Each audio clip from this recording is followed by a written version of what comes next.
Bienvenidos. Para mí es un gusto estar compartiendo este tema.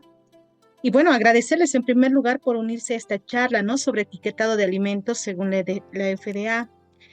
En esta sesión vamos a hablar, ahí más que hablar yo, va a hablar Mónica y también nos va a acompañar Nora, en algo que realmente se está volviendo importante. Es decir, cómo asegurarnos de que esas etiquetas de nuestros alimentos, en primer lugar, van a ser precisas y que cumplan las normas. Eso sobre todo. Y Mónica nos viene a recordar ese tema, el tema, el cumplimiento de normas. Ahora, entiendo, ahí Mónica también nos aclarará y nos recordará, la FDA es muy estricta en este tema, ¿no? Y ahí Mónica seguro nos va a decir, esto tienen que cumplir y esto tienen que hacer. Entonces, ahí, bueno, le doy la bienvenida a Mónica y también a Nora, porque nos va a ayudar a explorar estas cuestiones que son claves y seguramente nos van a responder muchas preguntas que tienen sobre cómo cumplir las normas de la FDA. En ese sentido, también invitarles, por favor, para que ustedes puedan realizar sus preguntas. Tenemos una sección especial para realizar las preguntas y respuestas. Ahí les vamos a estar respondiendo las preguntas y de manera mucho más fácil le vamos a estar haciendo llegar a Mónica esas preguntas. Entonces, bienvenidos a todos, bienvenida Mónica, aquí el micrófono es tuyo, estamos atentos a lo que nos vayas a decir.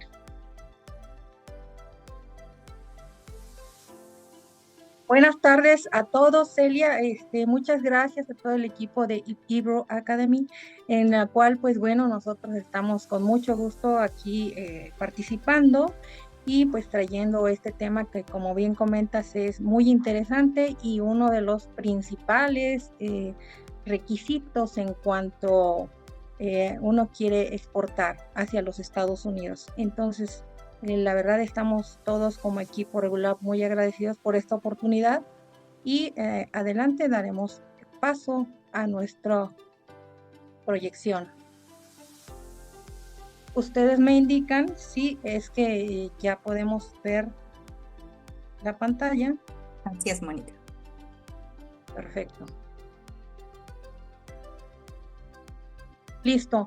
Entonces, justamente como comentábamos, nosotros vamos a estar viendo aquí acerca de los requisitos de la FDA en cuanto al cumplimiento de las etiquetas. En este caso, pues vamos a estar hablando acerca de los alimentos que se incluyen bebidas y suplementos. Recordemos que los suplementos alimentarios, pues son un producto que camina ahí finamente entre un alimento y un medicamento. Sin embargo, para Mónica, la perdóname que te interrumpa, eso se envisa moderador y no se ve en grande. dame un segundo. Justo creo que varios levantaron la manito por eso.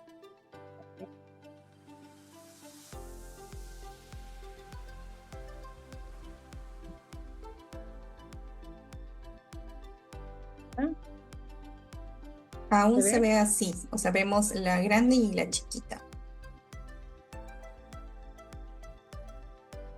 Ya debe de verse. Aún se ve igual. De repente en configuración de visualización. Y aquí debe de estar ya la visualización.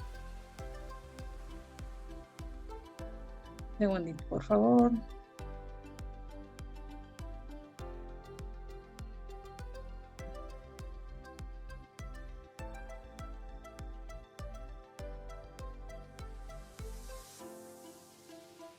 Un segundo. Desde que aquí se me detuvo, por favor. Sí, a todos nos ha pasado en algún momento eso. Ponemos vista de moderador y lo ven diferente los asistentes. Claro. Un segundo.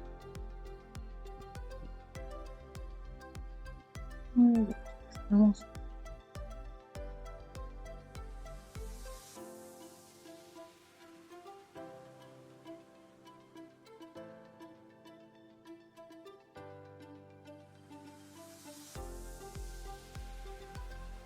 O de repente puedes desactivar la opción de moderador. Eso también a veces.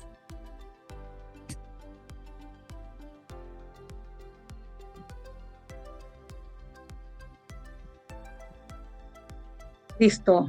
¿Está visualizándose No, ahora? déjase de compartir la pantalla.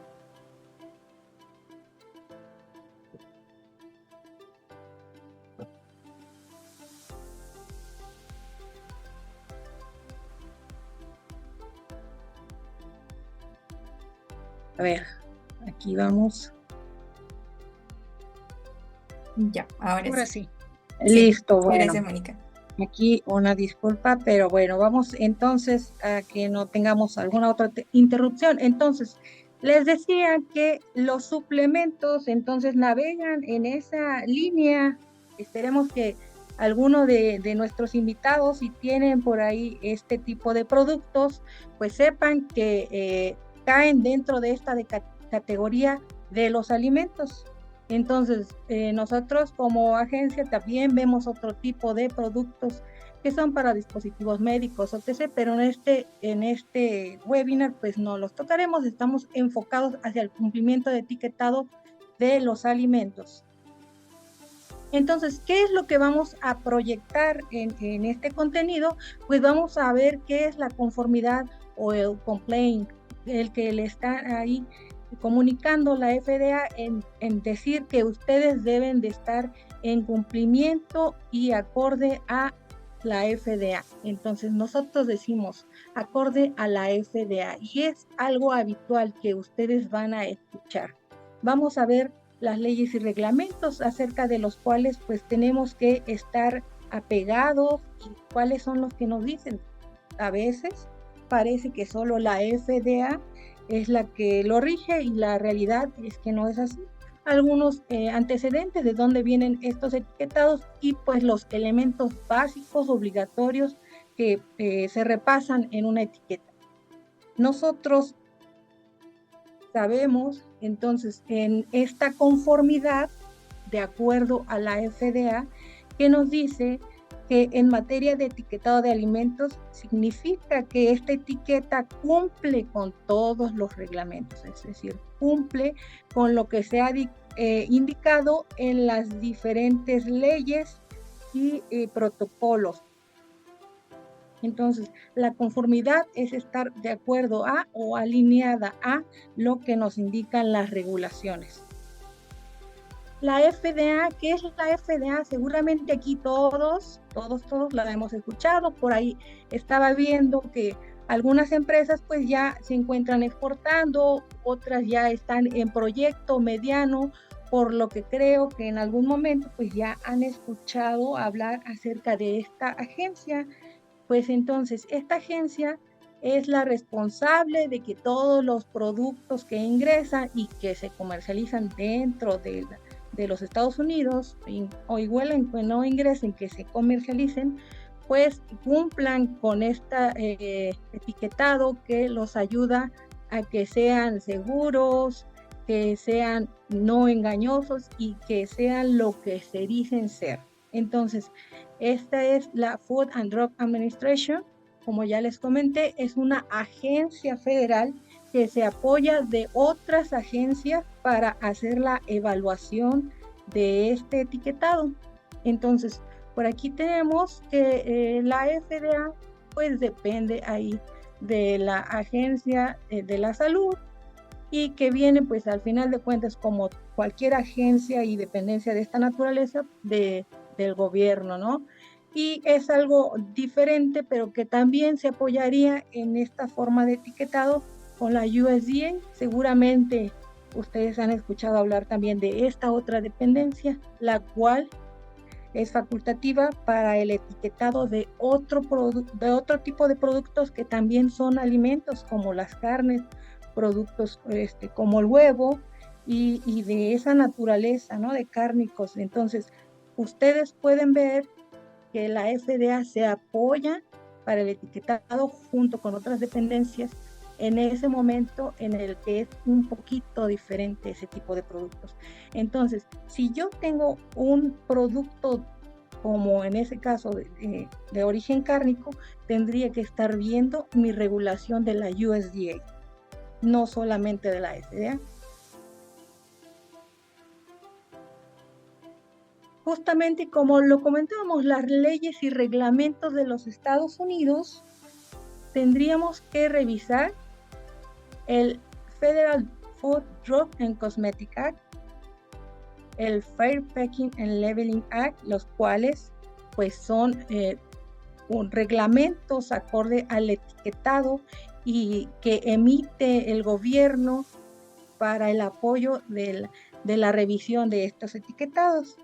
Entonces, en el que se van a basar principalmente es en el Código Federal de Regulaciones, el famoso CFR. No sé si ustedes han escuchado hablar de esto. No, pues escriban un poquito aquí para ahondar un poco más en el tema. Es el código del título 21. Ahí es donde vamos a encontrar todo lo referente a los alimentos y por lo tanto ahí es donde nos van a decir qué es lo que tengo que cumplir. Como ustedes saben, cuando uno entra en un tema, pues nos tienen que explicar las reglas claras para saber qué es lo que necesito cumplir. Entonces, la FDA cuando está examinando alguna etiqueta, pues nos da alguna referencia del cumplimiento o incumplimiento con respecto a estos títulos, ¿no? Justamente aquí nos aparecen un par de logos acerca de las dependencias, como ya les decía, existen algunas otras dependencias que van a tener adicionales, algunos requerimientos. Si yo tengo algún alimento o bebida con los cuales se usa poquito alcohol, vamos a decir poquito, ¿no?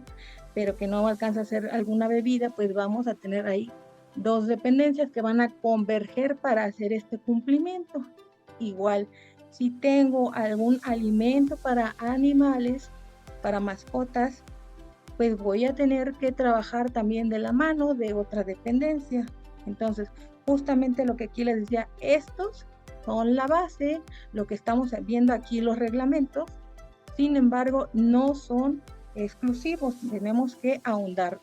Si ustedes empiezan a ver, ahí mismo en estos reglamentos les harán la evidencia de que necesitan más información para cumplir con ese etiquetado.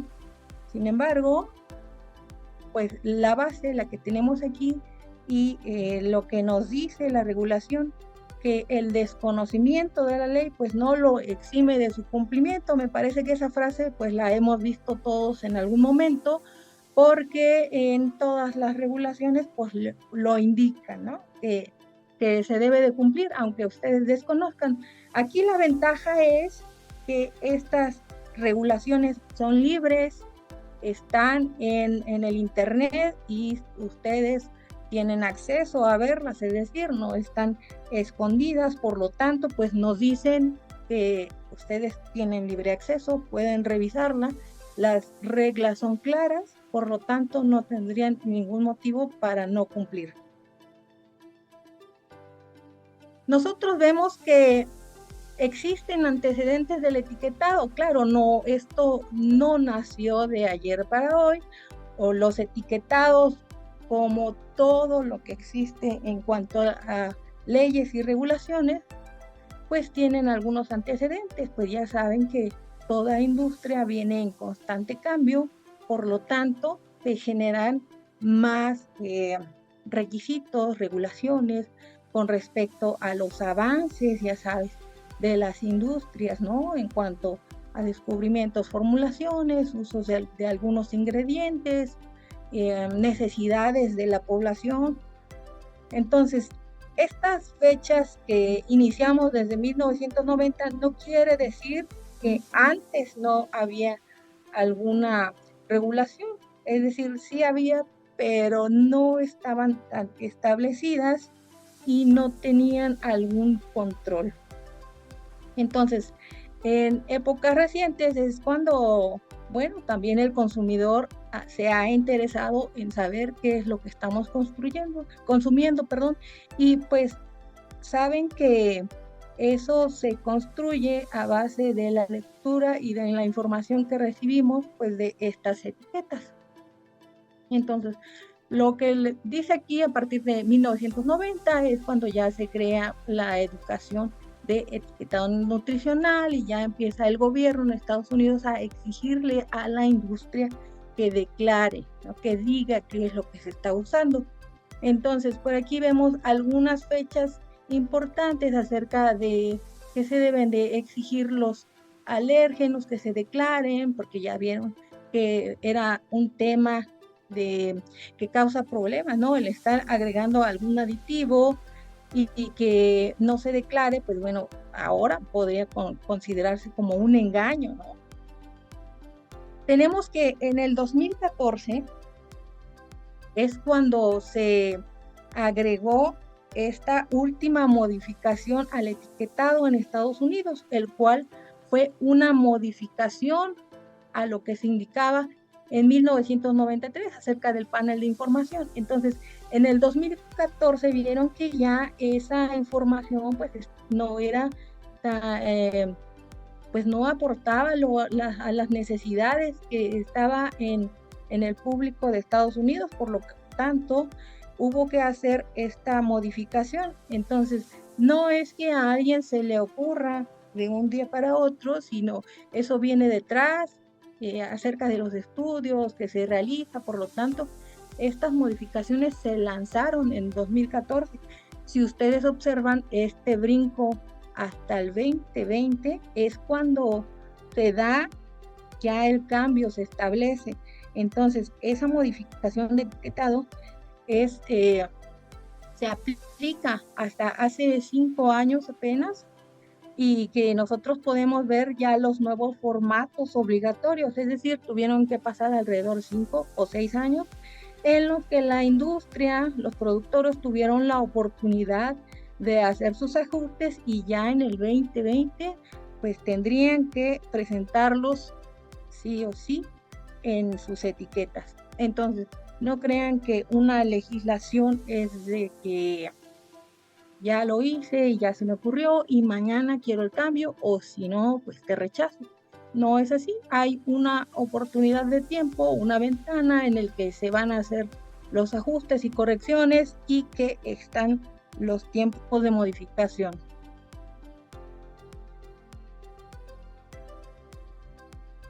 Ustedes saben y han visto también algunos productos de Estados Unidos, si no es físicamente, pues seguramente en imágenes aquí en internet, en la que los pueden ubicar, yo sé que sí, que lo han visto, por este tipo de tablitas, ¿no? Es como algo muy característico en el que pueden ver este diseño que nos indica hasta arriba el Nutrition Facts y que tiene sus rayitas más negras y gruesas y que bueno, se encuentran de una manera muy específica. Entonces, esto obedece a la razón de esa modificación del 2020 en el que estructuran este tipo de declaraciones que debe ser obligatoria y que pues ya se le da un sentido a estas declaraciones. ¿Qué nos dice este etiquetado de Estados Unidos?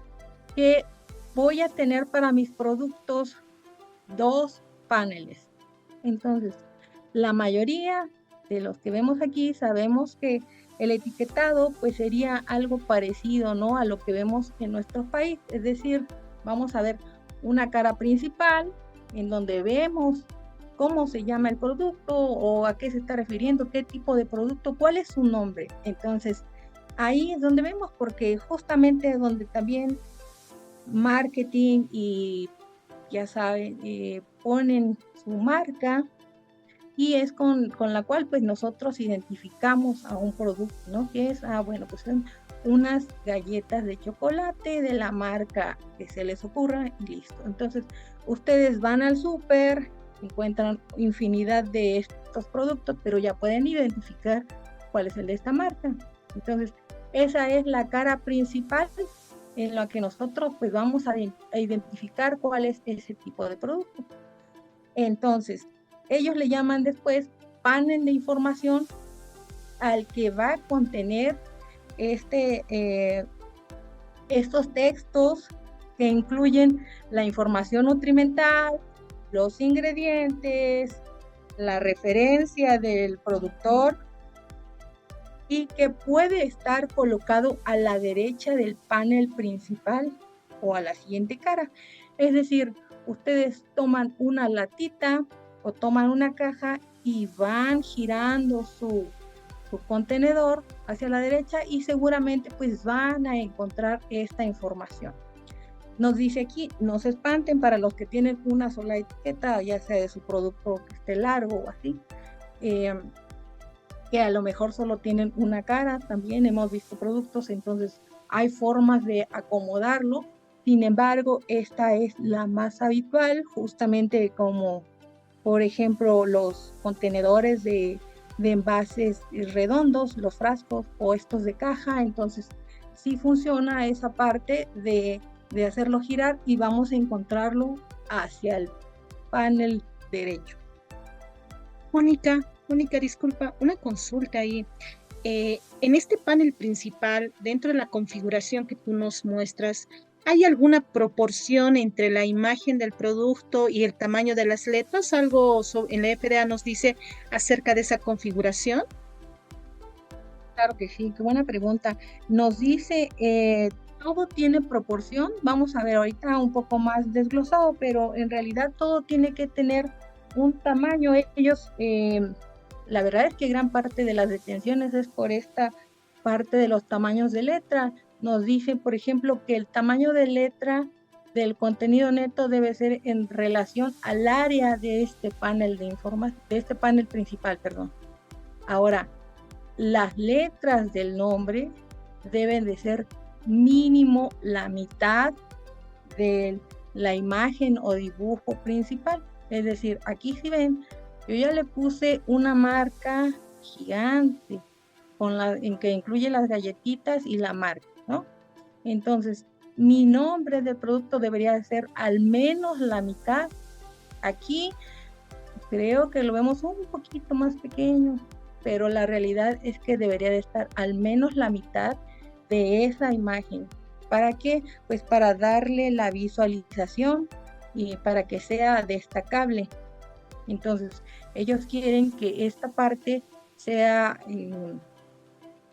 prioritaria, el nombre. Incluso, vamos a ver un poquito después la descripción, pero aquí el tema que estoy describiendo de artificial flavor está generosamente más pequeño. Entonces, lo que ellos quieren es que destaquen lo que es importante, y la mayoría sabemos que queremos esconder poquito por tema de mercadotecnia. Sí, es sabor fresa artificial, pero eso lo pongo abajo y le pongo una fresota, ¿no? Grandota, para que se vea pues más fresco, más natural, que jale más el público. Entonces, esa parte es la que la FDA considera que podría ser engañoso. Entonces, sí se colocan requisitos para los tamaños de letra, y para las imágenes nos dice que no sean engañosas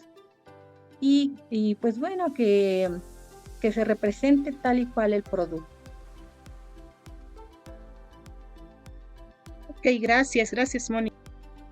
De acuerdo, continuamos. Entonces, aquí les comentaba que vamos a abordar los elementos básicos obligatorios en la etiqueta, los cuales, pues bueno, ya les decía, no quiere decir que sean los únicos, porque ustedes pueden colocar a lo mejor código de barras, los cuales no vemos aquí. Pueden colocar el teléfono de su empresa, el cual tampoco vemos aquí, redes sociales. Tenemos elementos obligatorios, es decir, si ustedes no ponen el Facebook o algún Instagram, pues no hay problema, eso no es obligatorio ni tienen que colocarlo, ¿no? Entonces, como ya les decía, en cada panel hay una información que debe de cubrirse. Es decir, en el panel principal, a fuerza, van a encontrar la declaración de identidad con una correcta descripción del producto. Es decir, si ustedes tenían las galletas con sabor a chocolate, pues no se van a colocar galletas de chocolate, porque ya están implicando pues que lleva chocolate, ¿correcto? Cuando en realidad era un sabor artificial al chocolate.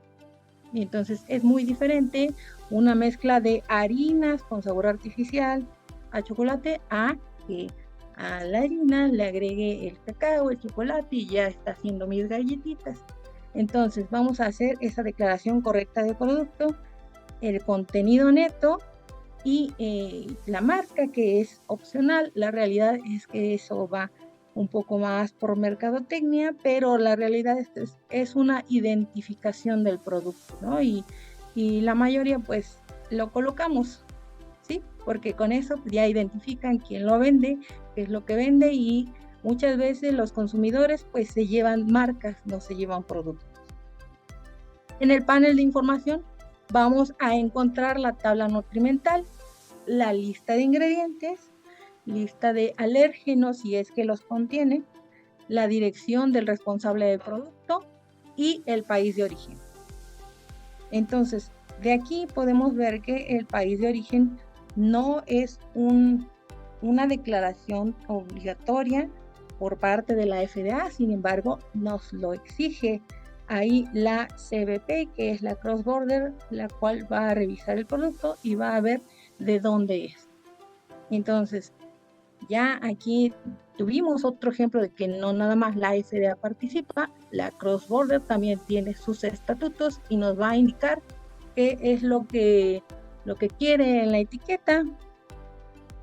Entonces, decíamos del panel principal para ahondar un poquito, la declaración de identidad. Bueno, tengo que ponerle su nombre común o una descripción que cumpla. Nombre común nos referimos, por ejemplo, a un hot cake. Todo el mundo sabemos que es un hot cake. Bueno, pues es un panquecito que se ha hecho con harina y huevos, leche y azúcar, lo que lleve. Y ese es un hot cake, es el nombre común. En dado caso de que yo pues encuentre otra bebida y le mezcle cosas a lo mejor que son propias de un país, de una zona que no es conocida en otro lado, pues vamos a tener que hacer la descripción para Estados Unidos porque ellos no van a entender lo que yo estoy vendiendo, ¿no? Entonces, vamos a tener que hacer esa declaración correcta. Si no existe un nombre común, pues vamos a declararlo correctamente con respecto a lo que contiene. Ahora, hola Mónica, antes adelante. de que continúes, bueno, estamos viendo acá ya el panel principal y también, bueno, el panel principal de exhibición, ¿no? Y acá Yasmira nos hace una consulta, o quizás lo vas a explicar más adelante, pero dentro del contenido de información que tiene que ver ya sea en el panel principal o en el otro panel, que es el de exhibición, el modo de conservación, ¿es obligatorio colocarlo?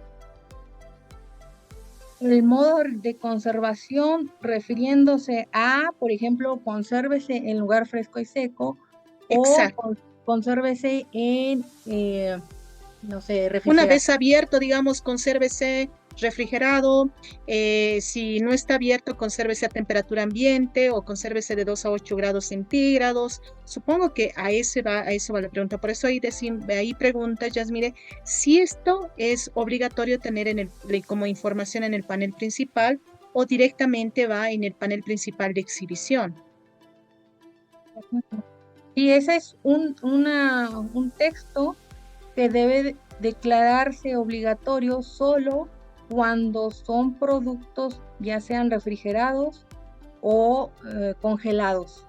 Entonces, en eso sí es obligatorio porque es, digamos que conlleva otras características, por ejemplo, la fecha de caducidad y también inmiscuye el peso. Entonces, ahí sí necesita declararse, y esto lo digo más que nada por algunos estados que lo hacen obligatorio. Vamos a ver un poquito más adelante acerca de que estamos viendo lo de la FDA, sin embargo, algunos estados requieren ese tipo de información declarada en cuanto a la FDA, y justamente como el número de lote y caducidad, que tampoco son textos obligatorios, pero que nos van a ayudar y nos pueden salvar en cuanto a otro tema, por lo tanto, son textos altamente recomendables. Entonces, si yo tengo a lo mejor es un poco más perdonable que no ponga el consérvese en lugar fresco y seco. Pero si tengo un producto que es refrigerado o congelado, pues sí tendría un poco más de problema, ¿no? Y más entre esos que pudieran confundirse.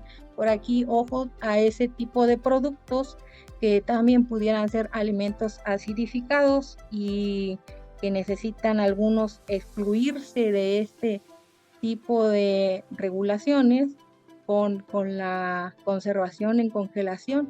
Por lo tanto, si tienen uno de esos productos, pues colocarlo, ¿no? Cualquiera de esos textos que nos ayuden al manejo y para mejor conservación del consumidor, se recomienda que lo coloquen. No es obligatorio, pero se recomienda.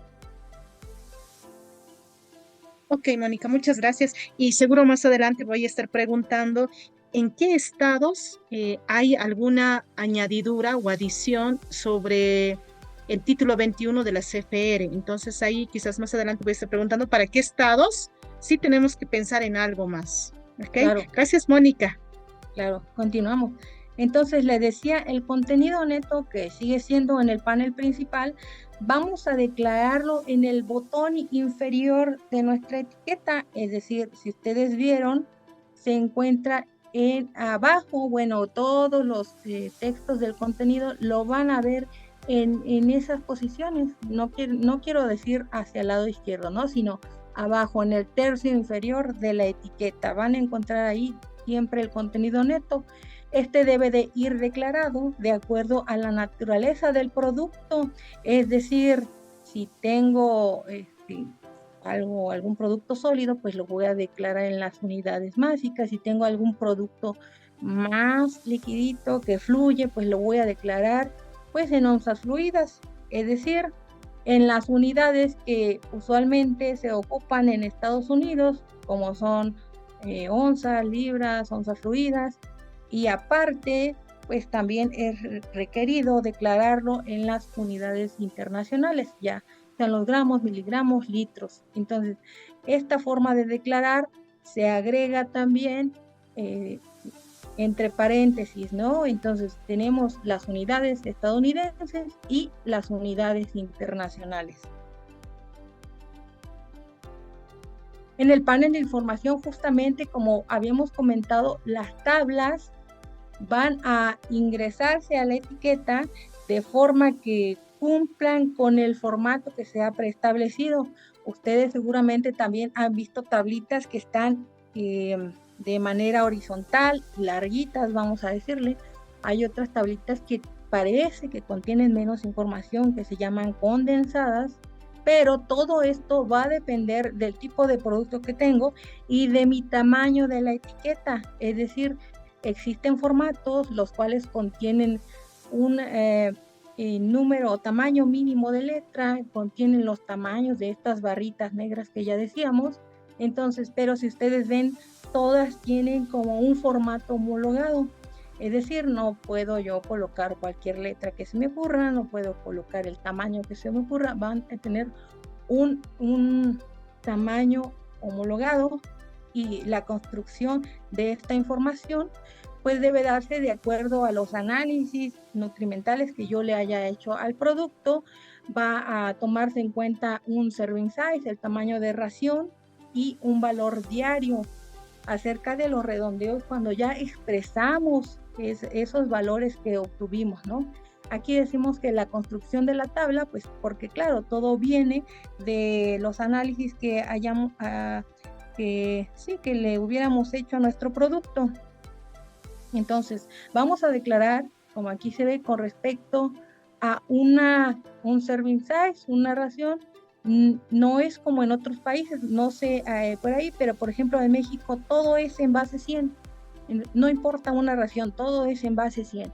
Entonces, para Estados Unidos, sí, los valores van a ser con respecto al tamaño de ración. Entonces, en este caso hay que tener mucho cuidado al construir esa tabla. La lista de ingredientes viene después de esa tabla nutrimental. Entonces ya construí mi tabla, ya saben que esta lista de ingredientes va a tenerse que declarar de mayor en porcentaje de masa a menor. Entonces, hay una serie aquí de reglamentos que tenemos que cumplir en cuanto yo haga mi lista de ingredientes.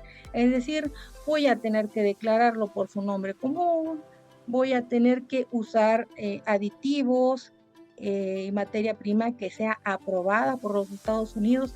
Aquí colocamos el ejemplo principal porque es una de las principales causas de detenciones y de mal uso de los ingredientes, los cuales son los colorantes, porque pues nosotros estamos acostumbrados a usar un colorante diferente que no es certificable, ¿no? Entonces, en Estados Unidos sí necesitan estas certificaciones, por lo tanto, vamos a tener que revisar que los ingredientes que yo voy a usar estén aprobados para su uso en Estados Unidos.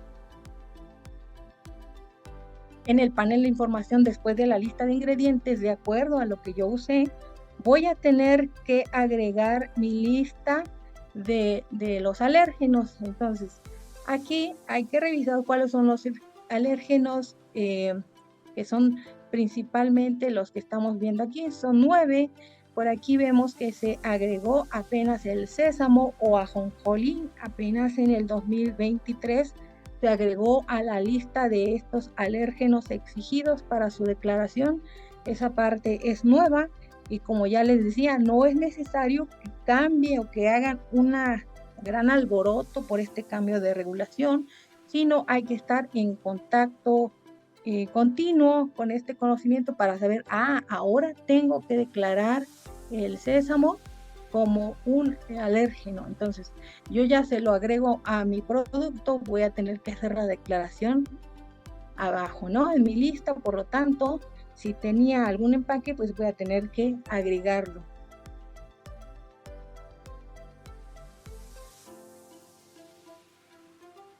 En el panel de información, después de todas estas informaciones que ya decimos, va a declararse el nombre del fabricante y el cual pues debe de tener lo básico aquí de estos puntos que van a ser obviamente el nombre de la empresa o dueño y va con su dirección completa que incluye calle, el número, la ciudad, el estado y en este caso el país. La mayoría somos extranjeros, entonces tiene que incluirse eso. No se aceptan direcciones de código postales, no se aceptan direcciones ficticias, entonces tienen que ser direcciones que sean vigentes y aparte que se indique ahí cuál es la función de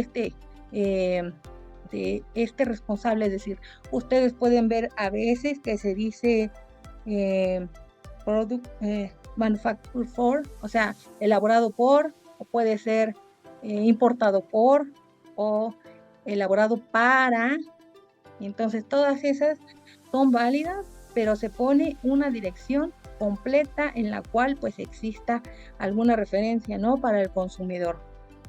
Ya dijimos, al final de esta dirección pues se va a indicar el origen del producto, el cual puede tener uno de estos textos, pueden hacerlo de manera que se entienda, un made in México, product of Perú, o sea, alguno de estos textos, pero que nos indique de dónde viene el producto. Por Hola, aquí viene... Mónica, antes de que continúes, para no perder la línea, acá hay bastantes preguntas. Claro. Y bueno, acá Felicidad nos consulta si puedes darnos algunos ejemplos de ingredientes complejos. Y ella ahí mismo dentro de la redacción coloca, ¿un queso o una margarina vegetal es un ingrediente complejo? Queso está compuesto ahí por otros subingredientes, por lo tanto, si ustedes le agregan un queso, quiero imaginar, a lo mejor si estamos haciendo algún panecito o algún platillo y le agrego queso, pues voy a tener que describir queso y luego entre paréntesis agregar los subingredientes, que ya es la leche, la sal, la cuajada y si es que le agregan algún colorante o algo así, pero sí, entre paréntesis, pues se agregaría. Y ahora, la margarina vegetal me parece que es un ingrediente que no tiene algún subingrediente, por lo tanto se agregaría solamente así. Ok, entonces eso quiere decir que aquel ingrediente que esté compuesto, bueno, que sea elaborado y esté compuesto por otras materias primas, sí o sí se tienen que colocar entre paréntesis. Y acá, ya una pregunta más. Dentro de este paréntesis también tenemos que colocar por el orden descendiente de cantidades también, entonces respeta también eso. Ok, Así es, se ahí, respeta. entonces. Ok, acá Sonia nos hace una consulta. ¿Hay Adelante. un tamaño especial para declarar alérgenos? El tamaño de alérgenos, así como los ingredientes y los demás textos, si recuerdan, les dije que la tablita tenía número de letra específico, ¿no? El contenido neto también número de letra específico mínimo.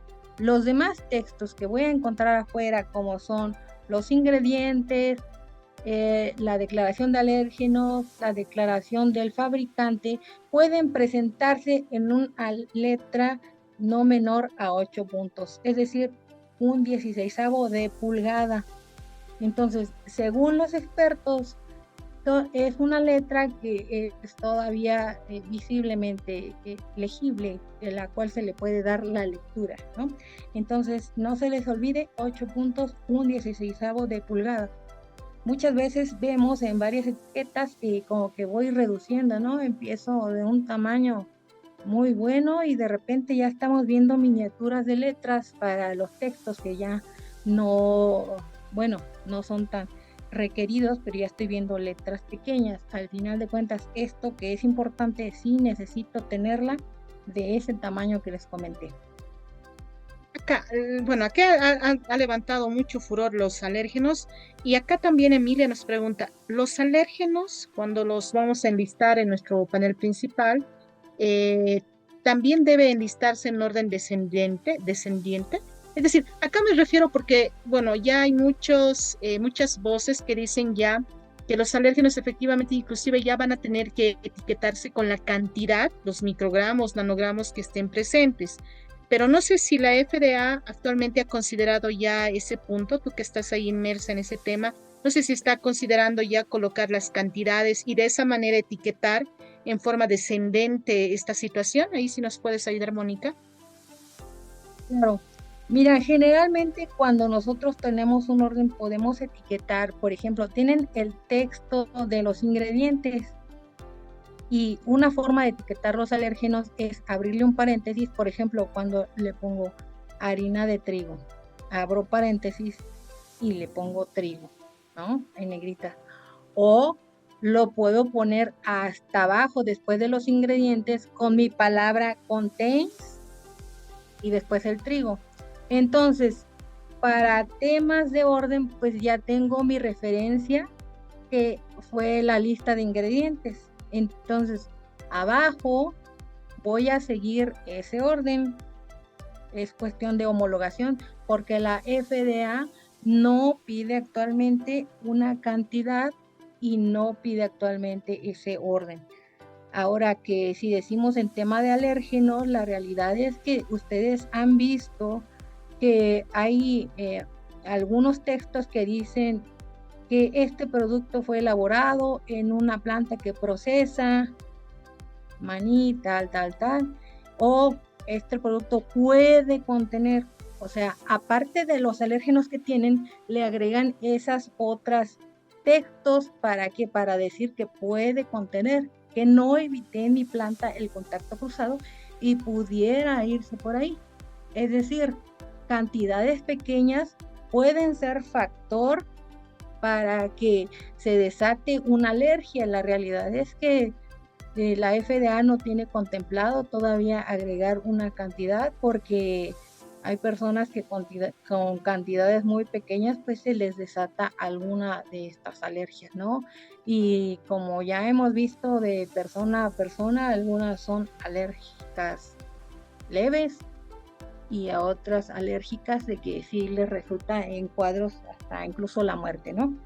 Entonces, en esa parte la FDA todavía no tiene pensado esa parte.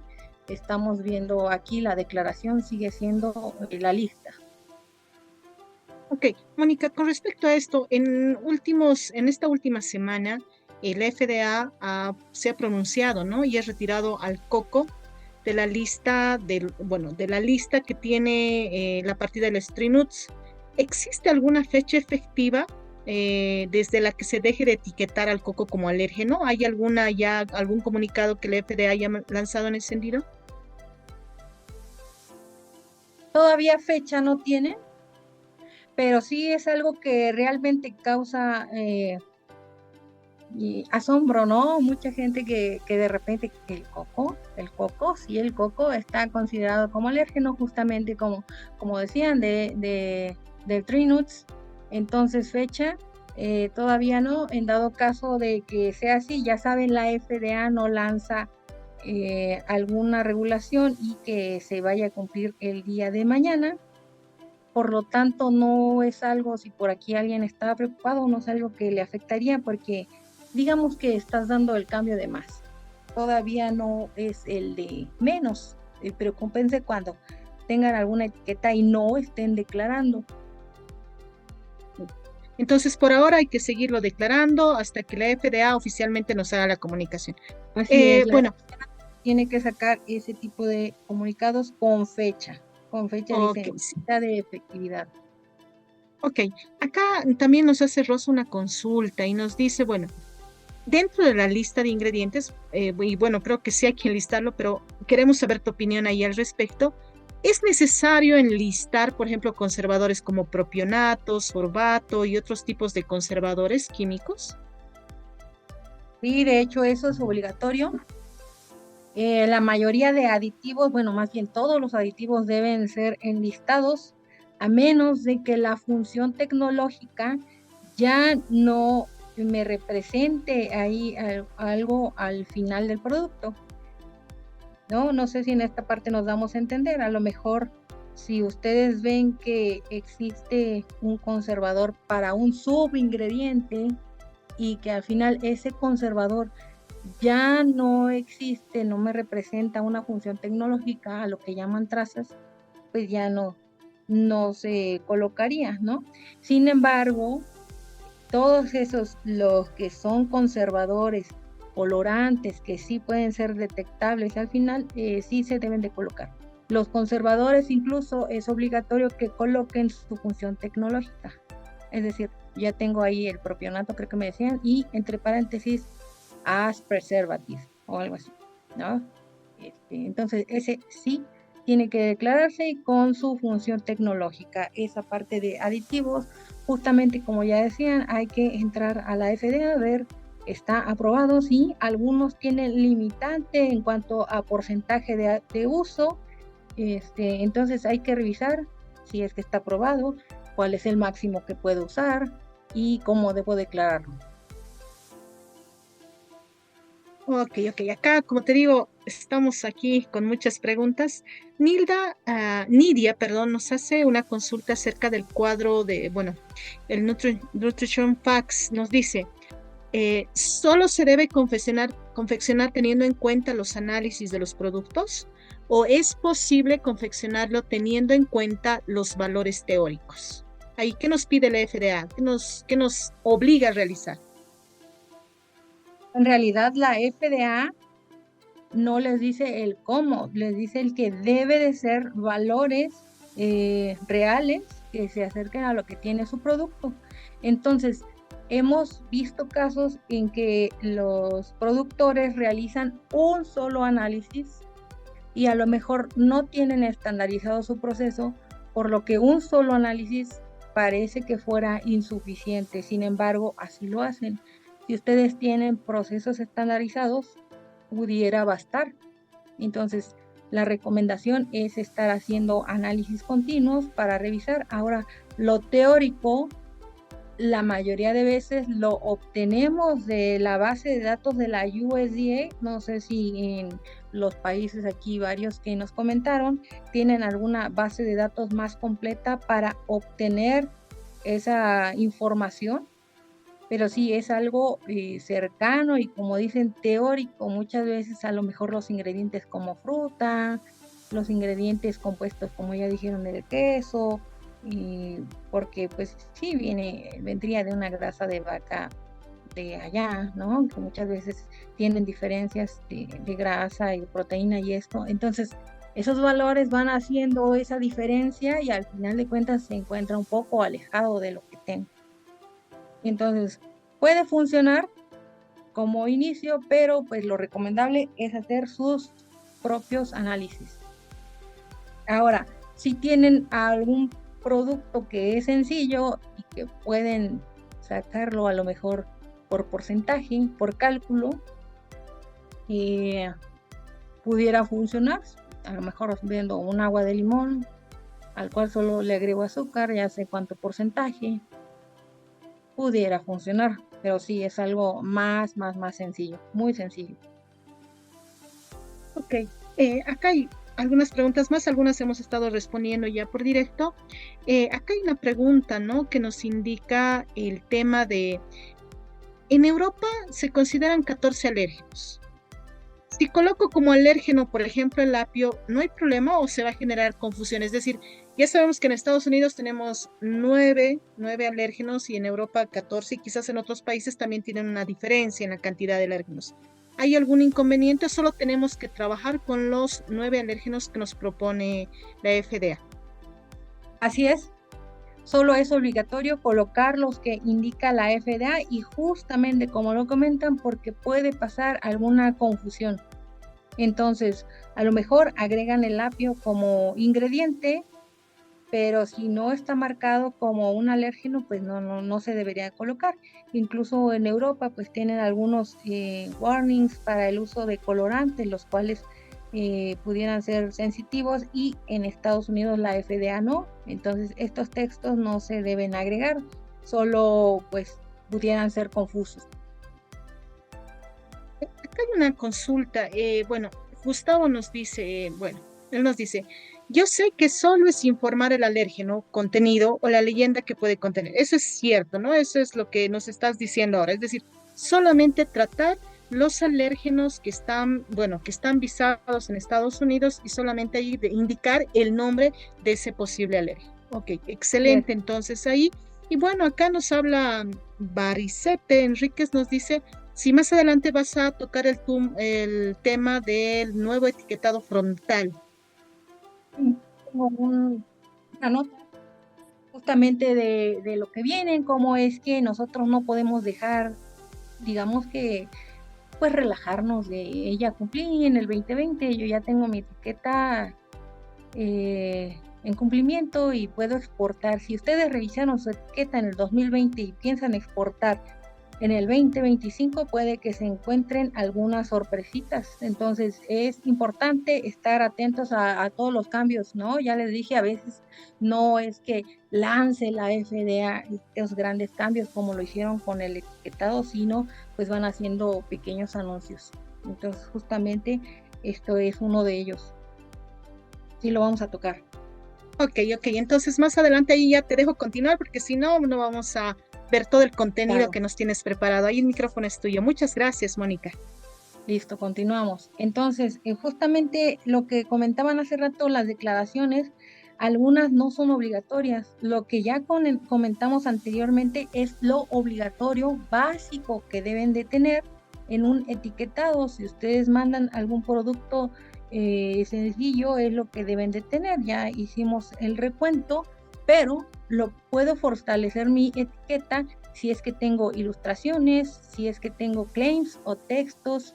Sin embargo, hay que tener algún cuidado en el que estos, en vez de beneficiarme, me perjudiquen. Entonces, yo tengo que cuidar que estos textos sean verdaderos y me estén indicando lo que es el producto.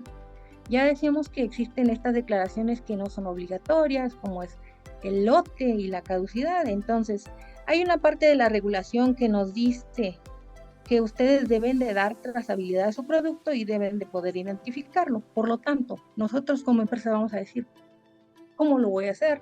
Pues con un lote y una caducidad, ¿correcto?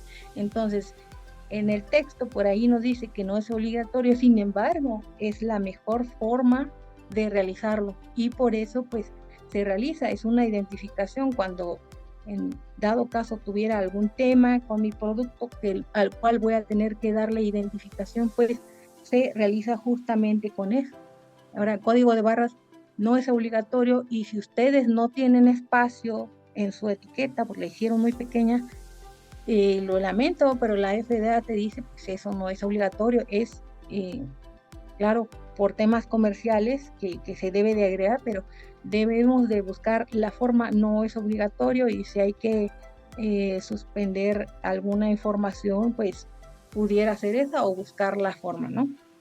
Ya dijimos acerca de la fecha de consumo preferente o caducidad, en la cual pues también se basa mucho en el tipo de productos, sin embargo no es obligatorio, lo ponemos ahí más que nada para el buen uso de los clientes, ¿no? Que no me vaya a reclamar después de 3 años un producto que claramente pues no va a funcionar. Entonces, algunas advertencias, instrucciones, si tengo algún producto, por ejemplo, algunos datos como el manejo son obligatorios si es que yo tengo algún producto, por ejemplo, cárnico, o lo que ya mencionamos hace rato, si tengo un producto que debe mantenerse en congelación, entonces voy a tener que ver, dependiendo de mi producto, cuál es algún texto más que pueda funcionar y que, claro, la experiencia del consumidor sea la mejor, ¿no? Hay algunas otras declaraciones en las cuales yo voy a presumir que tengo un excelente producto, por lo tanto, tengo una certificación que es orgánico, o mi producto es gluten free. Entonces, para esas cosas necesito tener algún respaldo científico o tener alguna certificación. En este caso, la USDA nos provee de estas certificaciones orgánicas, es decir, si yo en México tengo una entidad que dice que son orgánicos, pues no vale, necesito ser aprobada. Si es que voy a vender en Estados Unidos, pues por una certificación aprobada por la USDA. Entonces, hay en varios países estos puntos en los que se certifican para poder usar este logo. Ahora, para gluten free me dice que debo de tener a lo mejor un máximo de 10 partes por millón de gluten, creo que sí. Entonces, eso debe de ser demostrable con análisis, es decir, todo lo que yo diga va a tener que tener algún respaldo. Otros claims que son aprobados y que también deben de respaldarse con esa información científica, pues vienen aquí en el 21 CFR. Si yo tengo algún producto que sea rico en calcio y que sirva para la osteoporosis, bueno, pues voy a tener que demostrarlo, ¿no? Ahora, hay otros claims que están por ahí sujetos a debate, estaban viendo este tema del uso de natural, porque pues es sujeto, ¿no?, a muchas posibles observaciones. Se ha probado acerca del healthy. Si bien no están prohibidas estas declaraciones, hay que tener cuidado porque en cuanto lo usamos, digamos que estamos siendo sujetos a inspección y pues te pueden preguntar a qué te refieres con keto, a qué te refieres con natural. Entonces aquí viene el tiempo de detener y en lo que se aclara. Y para healthy creo que ya salió la regulación en cuanto a qué se refieren con healthy. Pueden ser solamente para algunos productos que cumplen ciertas características, es decir, yo no puedo tener unos chetos o algo, alguna botana y que diga healthy, eso está prohibido. Entonces yo tengo que ver cuál es mi tipo de producto para poder colocarle estas declaraciones. Ahora, ¿cómo vamos a hacer la revisión de este cumplimiento? Ustedes, si yo les digo ahorita, tienen una etiqueta y pueden pasar su producto ya. Hoy le hacemos su registro de FDA, usted ya tiene su producto en inglés, etiquetado en inglés, y se lo lleva y pasa. Entonces pudieran decir, bueno, pues yo ya estoy en cumplimiento. La realidad es que no es así de sencillo. La FDA otorga esa confianza en que ustedes están en cumplimiento y puede ser que en el momento en el que van a cruzar por primera vez no haya alguna revisión. Entonces no hay preaprobaciones de etiquetas, la FDA te dice, tú eres responsable de hacer la etiqueta, yo no te voy a revisar. Sin embargo, el monitoreo de este cumplimiento se va a dar a partir de estas reglas, justamente como la que comentaban del coco, como la que comentamos acerca del uso del colorante rojo, como varias reglas, ¿no? Ellos emiten reglas y te dicen cumple. Pero su monitoreo, ¿cómo va a ser? A partir de revisiones o inspecciones en su planta. Entonces, si ellos ven que están por ahí ya exportando, bueno, pues pueden programar alguna inspección, van a su planta. O lo que ya decíamos de la cross-border ahí en aduana, por algún tema pudiera salir que les toque revisión, pues ya checan y revisan que esté en el cumplimiento. Si todo está bien, adelante. Si hay algún tema con la etiqueta, lo primero que van a hacer es detenerla y no se preocupen. Si hay algún tema que ustedes vean que es incorrecto, que la FDA pudiera ser que se equivocó, pues existe esta oportunidad de dar una respuesta o testimonio para aclarar el punto y pues ya que los dejen pasar. Claro que en ese inter pues hay algún tiempo y en el cual pues nosotros estamos perdiendo a lo mejor dinero de almacenaje, de entrega a clientes y todo lo demás, por eso no se recomienda, ¿no? Tener este tipo de incidencias. Entonces ya decíamos, ahí en la aduana es donde se revisa, se hacen monitoreos. Por otra parte, si les encuentran algún incumplimiento, la FDA emite estas llamadas Import Alert, en la cual en las páginas de la FDA se encuentran enlistadas las compañías que han tenido incumplimientos, ya sean reiterativos o ya sean graves. Por ejemplo, esta Import Alert que tiene de número 9939 nos dice que se detuvieron las compañías. ¿Por qué? Pues porque parecía que estaban mal etiquetados o hacían declaraciones erróneas, ¿no? Entonces, por ahí, si ven en amarillo, pues nos dicen que fallan en declarar el nombre común. Por ahí tenemos que la información, pues no declaraba el porcentaje de las frutas y vegetales. Porque déjenme decirles que si ustedes dicen, pues, contiene fruta, bueno, pues ya debe decir cuánta fruta. Entonces, dependiendo de su producto, vamos a agregar alguna información adicional. Entonces, lo que yo les comenté y les di es lo básico, pero reitero, dependiendo del producto, vamos a ver si hay alguna notita más que le tengo que agregar, ¿no? Entonces, hacen estos monitoreos y así es como revisan el cumplimiento.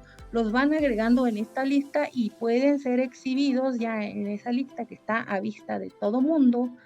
Sus compradores ya pueden verlos y ahí checan que están en incumplimiento. Hay que hacer una serie de pasos para eliminarse de este incumplimiento. Es largo el proceso, por lo tanto, lo mejor es prevenir. Justamente lo que les decía, ya en dado momento que tenemos un incumplimiento, lo que más se ve acerca de recalls o es decir, retiro de producto, son la declaración de alérgenos. Me parece que es lo más preocupante, la declaración de alérgenos en el etiquetado. Nosotros vemos ahí, la verdad es que diario recibimos unos 5 o 10 correos en cuanto a la FDA anuncia retiro de tal producto. ¿Por qué? Pues mala declaración de alérgenos, omisión o pues sí, algún otro tema, ¿no? De microbiológico, que son los peligrosos y que pueden causar muertes. Entonces, aquí también se ve el cumplimiento acerca del etiquetado. Si tengo algún alérgeno y no declaré, bueno, pues mi obligación como productor es llamar y FDA, ¿sabes qué? Voy a retirar este producto porque puede causar algo. Hay retiros voluntarios y que se ayudan a la FDA, ¿no? Los programas, justamente lo que ya decíamos, el cumplimiento de los programas en los cuales les van a estar revisando el etiquetado en cuanto se realizan estas inspecciones. Como ya les dije, la FDA a veces puede ir a su planta o también puede ir a visitar al importador. Es decir, en Estados Unidos también existe un programa que se llama FSDP, el cual monitorea a los importadores y ahí puede ver porque también debe de tener información acerca del producto que importa, puede ver cómo está estructurada su etiqueta, si tiene cumplimiento y todo eso. Entonces, a partir de una serie de programas, es como ellos dan la revisión al cumplimiento del etiquetado. En esta parte, justo como ya les comentaba acerca de las detenciones, ustedes pudieran recibir una notificación, la cual, miren por aquí arriba a la izquierda ya me dice Notice Number, es el número 2, porque aquí ya en el primero pues nada más me dijeron que estaba detenido el producto y es lo que ya les decía, no se asusten, puede ser un malentendido, los detienen.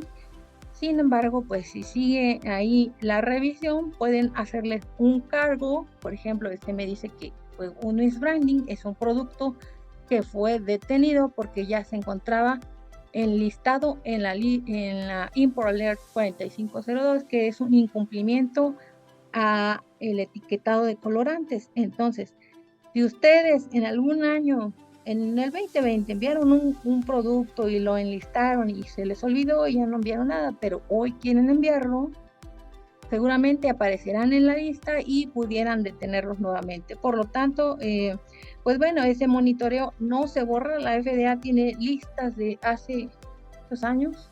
Hemos encontrado compañías que están enlistadas desde hace más de 15 años. Por lo tanto, sí se recomienda eliminarlas. Entonces, este monitoreo se hace cuando se hace la entrada ahí en la aduana, pues ellos tienen acceso a la compañía con este numerito de identificación que se llama su número de FDA, o con la ubicación, o con el número DUNS. Entonces los pueden identificar de dónde proviene y pues los pueden ligar a este tipo de incumplimientos. Ahora, tomando esta parte que ustedes dicen, bueno, pues lo que ya les decía, listo, yo ya tengo mi etiqueta.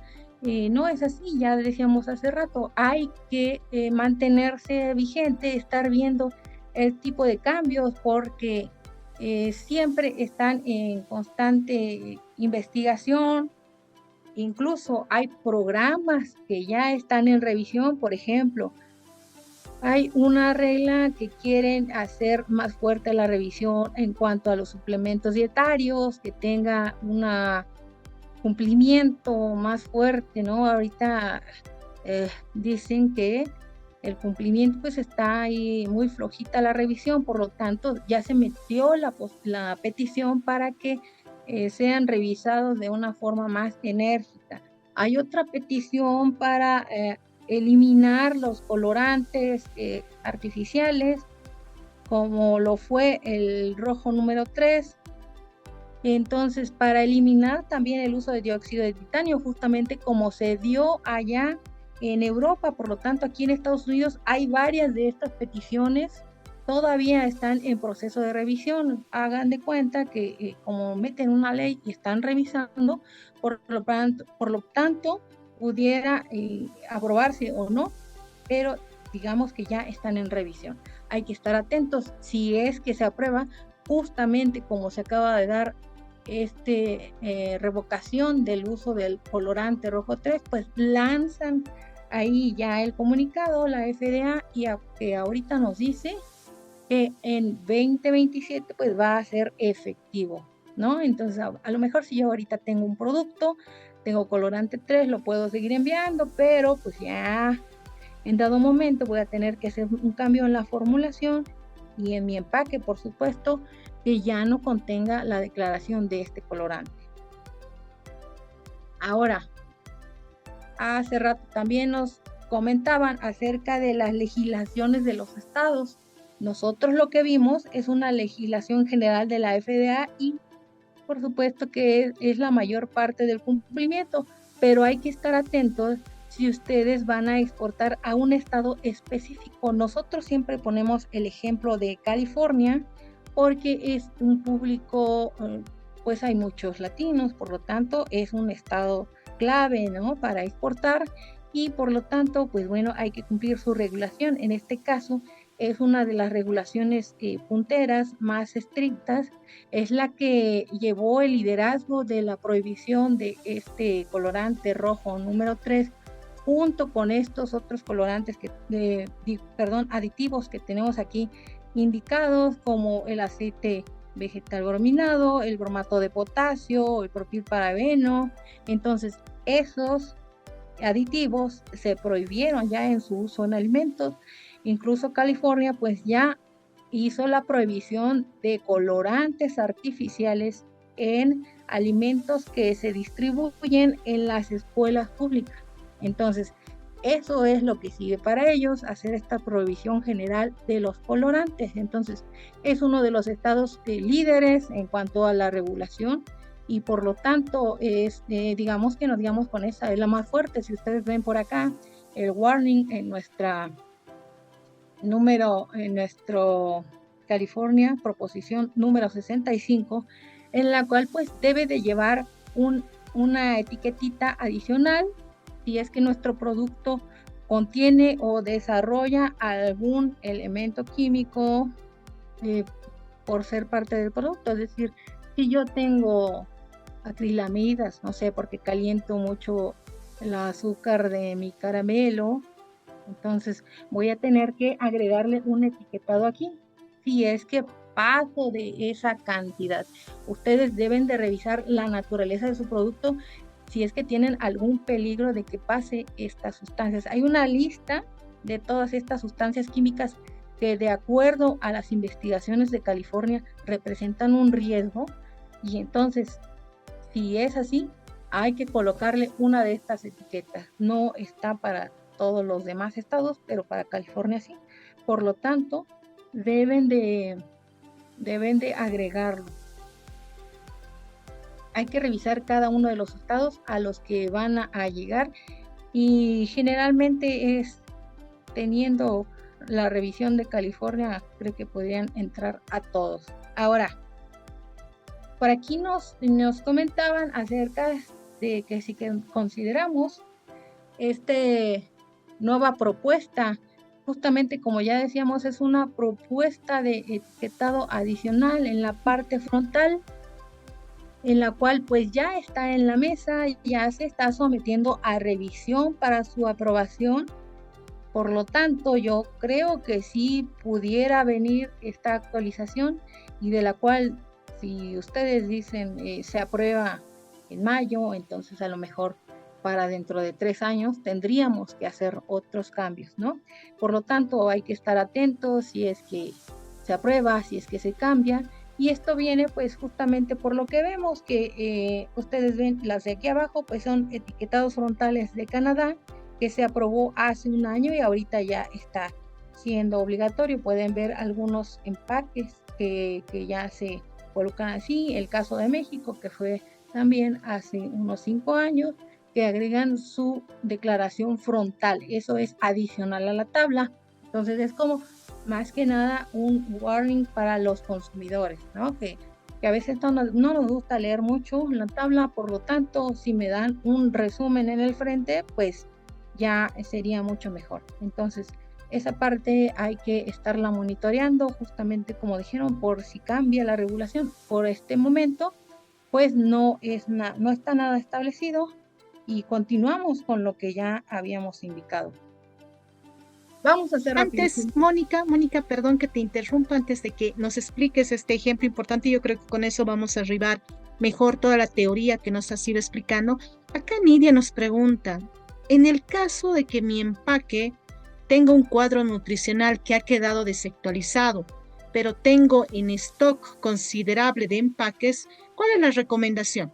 ¿Qué debo hacer? ¿Un recall de mis productos? ¿O existe alguna forma de solicitar a la FDA permiso para usar este empaque hasta agotar stock, ¿no? Lo que comúnmente hacemos en Latinoamérica, ¿no? Entramos en un convenio con el organismo regulador, y el organismo regulador nos da a veces unos 2, 3 meses para que podamos terminar el stock. ¿Qué sucede con la FDA en esta situación? Ahí, ¿cuál sería el incumplimiento? Porque veo, dicen que quedó desactualizado. Pudo ser porque tenía todavía el stock de la tabla anterior.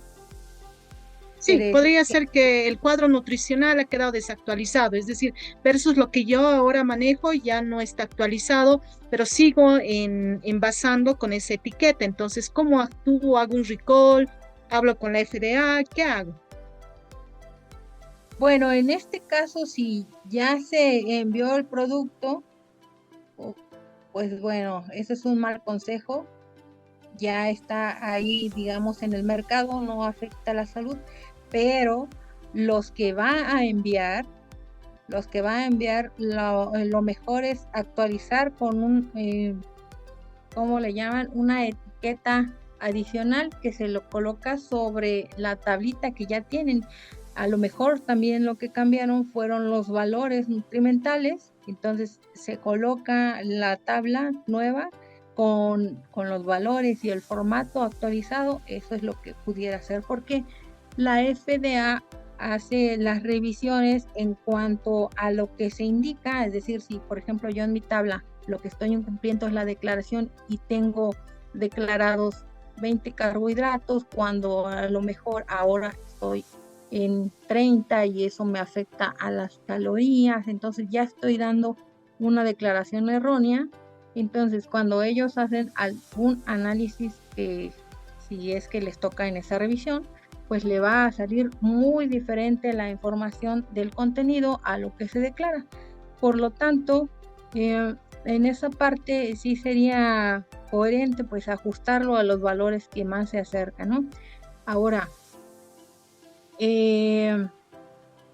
yo creo que sí debería de colocarse, como ya les dije, esa etiqueta si lo que quieren hacer es evitar algún detenimiento, porque a otra es lo que dicen, y yo sigo enviando, muchas compañías lo hacen, ¿no? Porque no siempre tienes esta detención y siguen enviando. Si no los detienen, pues pueden tener esa comercialización. Sin embargo, el día que los detienen, pues van a tener que hacer esa liberación, van a tener producto detenido, que si quieren liberarlo, van a tener que reticarlo allá, ¿no? Entonces, esos son costos que a veces son mayores y de los cuales pues muchos eligen destruir el producto. Por lo tanto, pues siempre decimos, haz el ajuste aquí por esa pequeña, le llamamos parche, ¿no? Es una etiqueta adicional en la cual pues vaya el cumplimiento. Y la verdad sí es un gasto aparte en cuanto a mano de obra y material, pero a final de cuentas, como ya indicamos, pues la regulación nos indica que debe decir esto y listo. La FDA pudiera liberar tu producto si es que lo manda así y con comentarios y para la próxima vez, pero en esa parte pues es difícil, ¿no? Porque ya hay que entrar y en cuanto a criterios, pues sí es un incumplimiento, ¿no? Entonces, si empiezan a dar oportunidad a alguno, pues empiezan a los demás. Ok, Mónica. Sí, se está quedando, bueno, hemos tratado de responder algunas preguntas ahí por medio escrito y hay algunas preguntas también que, bueno, nos estás respondiendo. Y la última pregunta antes de entrar a este ejemplo de cumplimiento, y mil disculpas.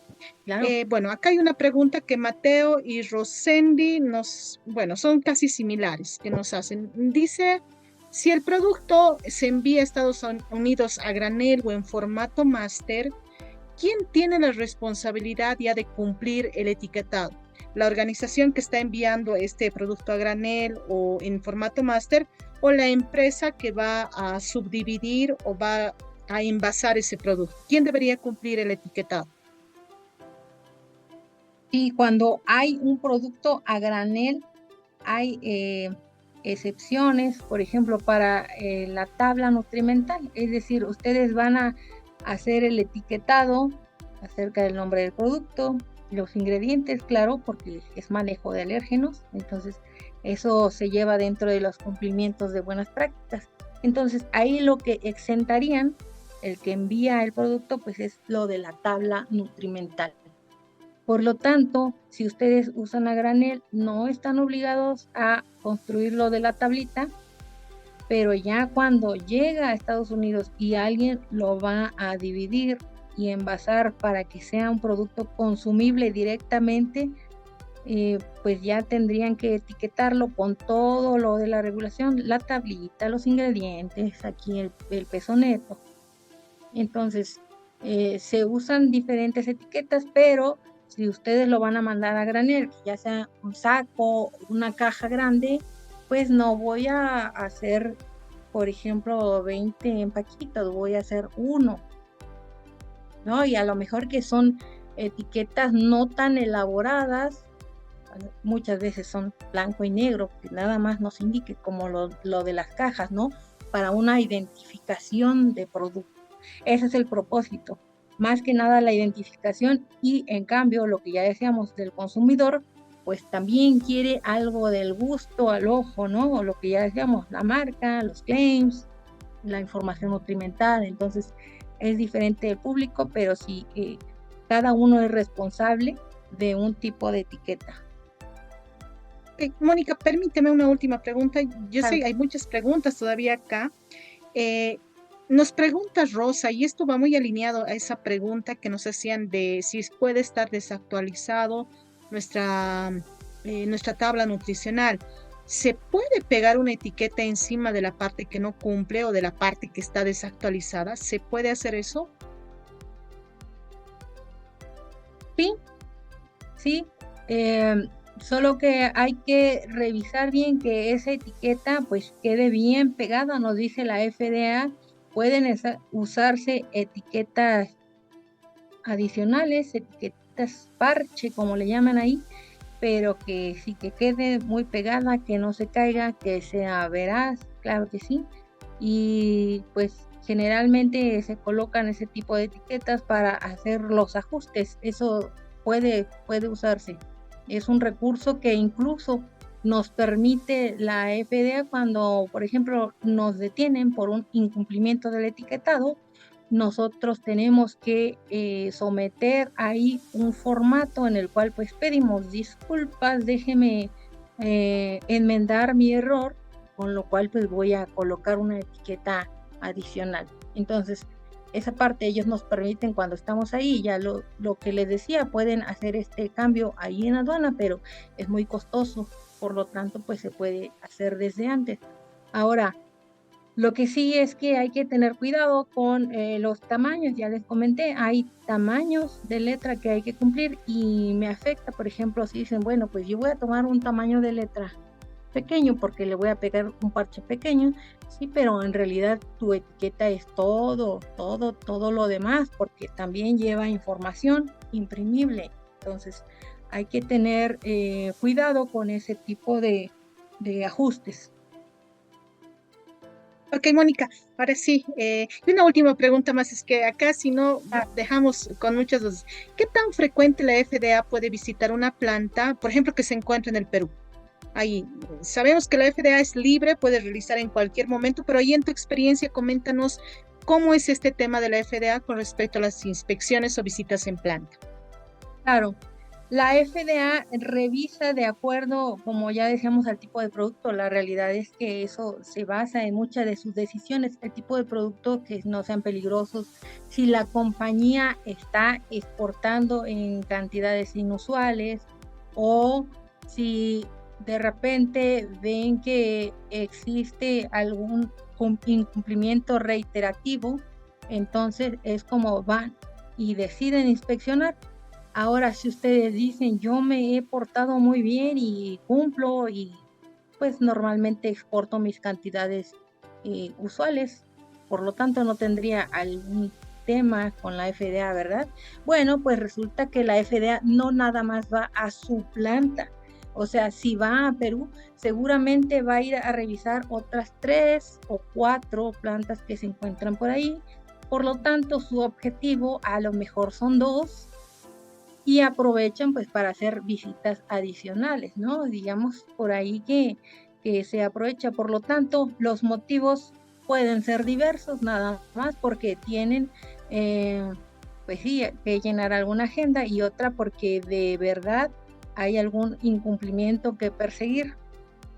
Entonces, eso digamos que no es muy usual. Por ejemplo, cuando pasó lo del COVID, pues claro, se suspendieron todas las visitas, retomaron que yo haya visto un poco más usual el año pasado, que fue el 2024, sí, ¿verdad?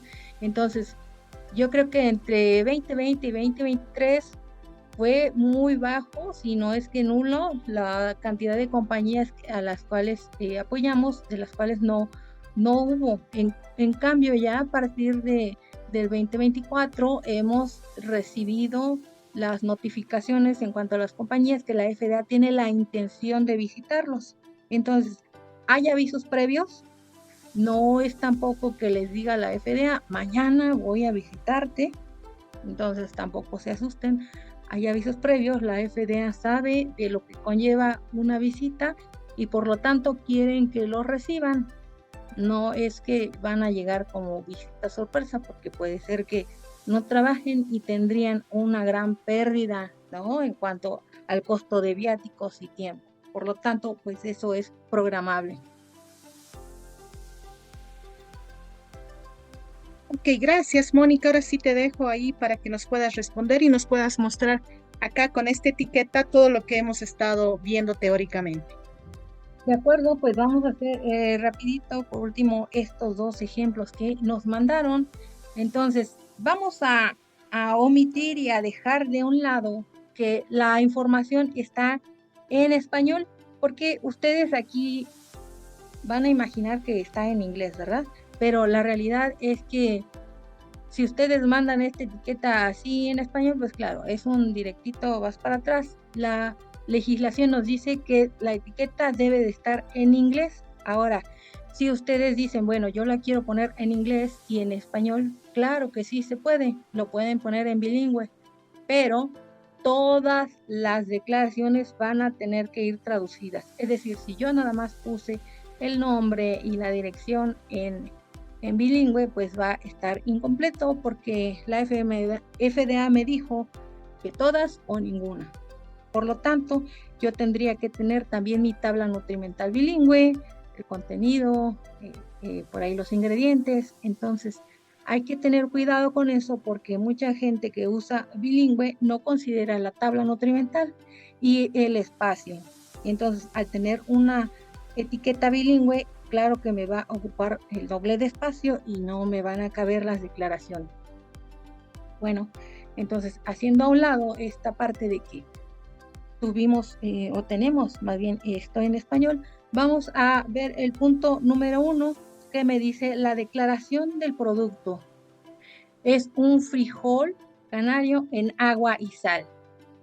Entonces, por aquí la declaración y forma en que se ve el producto en la foto, pues no parece que sea un frijolito que esté en agua y sal, ¿no? Más bien parece un poco crudo. Por lo tanto, esta parte yo digo que es un poco exagerado de mi parte, claro que sí, el que yo les diga, bueno, es que el frijol parece crudo y la verdad pudiera cambiarse la imagen, pues por un platito en donde se vea que está en el caldito de agua y sal, ¿no? O incluso la visión, no sé si ahí nos ayudaría un poco para describirlo mejor. Entonces, aquí nos haría falta también declarar lo que está entero, o sea, la palabra whole, entero, el frijol, porque pues ya saben, hay frijolitos que están refritos, que están machacados, entonces la forma es una manera de indicar su naturaleza y es como el consumidor lo va a encontrar. Entonces, en esa parte para la descripción pueden usarlo así, pues ya la traducción de frijol canario, que es su variante, eso muy bien, ya en agua y sal, pero va a ser frijol entero. Ahí nos faltaría esa palabra para hacer una descripción correcta y completa. En el número 2, en el que pues claro, vamos a ponerle en inglés el net weight, nos hace falta la declaración de las unidades de Estados Unidos, es decir, las onzas. Después de la declaración de net weight, tengo que declarar onzas y posteriormente ya voy a indicar el 425 entre paréntesis con la G de gramos y quitando esa R, porque ya saben que la unidad ahí es G nada más, ¿sí? Gramos. Ahora, está bien ubicado, está en la parte inferior. Habría que revisar si es que el tamaño de letra es el correcto. Por ejemplo, hay que homologar ese tamaño, es lo que estoy diciendo, peso neto o net weight, y la G y la O de onzas que sean del mismo tamaño. Si ven, tenemos diferentes letras, como ya decíamos, de repente se nos da eso de colocarlo en más pequeño, pero la letra debe de estar igual, de igual tamaño. Ahora el número 3, y lo que ya dijimos, que no es obligatorio acerca de la marca, se recomienda y le decimos a los clientes, registra tu marca en la entidad USPTO. ¿Por qué? Pues ya saben que Estados Unidos les gusta mucho hacer este tipo de demandas. Si ustedes tienen algún producto que se parece o es similar o hay alguna marca ahí, pues lo mejor es para conservar este tipo de seguro comercial, ¿no?, que se tiene con respecto a estas marcas, solicitando este registro. Por lo tanto, si ustedes tienen una marca, lo mejor es que se registre ya y colocarlo aquí en su letrita R, ¿no?, de registrado en la entidad de Estados Unidos. Ya comentábamos, si ustedes no lo tienen registrado, la cross border no los van a detener por esa parte, pero es importante que sí lo hagan. Ahora, la tablita nutrimental está en el lado correcto. Entonces ahí todas esas declaraciones que hemos visto hasta ahorita están ubicadas en el lado correcto, y podemos ver que la tabla pues no cumple el formato. Se parece, pero no cumple el formato. Si ustedes en la FDA me entregan una tabla así, pues está incorrecta. Debemos colocar el formato, el tipo de letra, los tamaños para hacer esta construcción. Me parece que pues pudiera ver, se acerca mucho al cómo está, pero habría que revisar cómo, en una forma de que el tamaño sí quede. Entonces se podría usar la tabla estándar. ¿Y cómo la vamos a construir? Me dice el tamaño por ración de 3/4 de la taza son 130 gramos. En esa parte está bien, la colocaron una ración de 130 gramos para este tipo de productos. Ahí se ve esta ración en la cual pues vamos a buscarla en una referencia de la FDA que nos dice cuánto es la ración diaria de cada alimento para colocarlo en nuestra tablita. En este caso está correcto. La medida casera, que son 3/4 de taza o cup, en este caso está correcto. Sin embargo, las raciones por envase están incorrectas. Me dice que tenemos 425 gramos entre 130, que sería mi ración. Me sale aproximadamente a 3.26 raciones. Entonces, yo voy a tener aproximadamente 3 raciones por envase. Entonces, hay que tener cuidado cuando construimos esa parte. Nosotros ya dijimos, está correcto el tamaño de ración, pero no está correcto las porciones por envase. Entonces, después, todo lo que construyeron acerca de las cantidades están correctas. El redondeo también está correcto de sodio, el cómo declaran las vitaminas. En cuanto al porcentaje, están bien declarados. Ahí en este caso nada más diría ese tema del formato y de las raciones por envase. Ahora, para el número 5 vemos que ahí nos vuelven a colocar eso de que los valores diarios están basados en una dieta de 2000. Entonces, ahí ya estoy interviniendo con una declaración que, aparte de que está repetida, pues yo tendría que seguir con mis ingredientes. ¿Se acuerdan? Empiezo con mi declaración de tabla, luego sigue ingredientes. Entonces ahí lo que estoy haciendo es meter una declaración que le llaman declaración de intervención o material de intervención, en el cual estoy metiendo información que no es obligatoria. Entonces primero me dice, enlista lo obligatorio, si te sobra espacio, pues ya vas a colocar lo demás. Bueno, en esta parte lo estoy poniendo esa declaración que, bueno, no es para nada, no nos es útil, ya está abajo de la tabla, entonces se puede quitar sin ningún problema y continuar con nuestros ingredientes, los cuales pues en este caso son sencillos: frijol, agua y sal. No hay algún tema más, parece que no tienen conservadores, entonces no hay algún aditivo más por decir. Esos son ingredientes, digamos que universales, ¿no? No está nada prohibido. Entonces nos dice que es producido y envasado por se llama empresa SAC, y tiene aquí el producto peruano. Eso es correcto. Sin embargo, ahí antes de producto peruano tenemos una declaración, me parece que puede ser ahí el número de registro del país, que se usa mucho en Sudamérica, ¿no?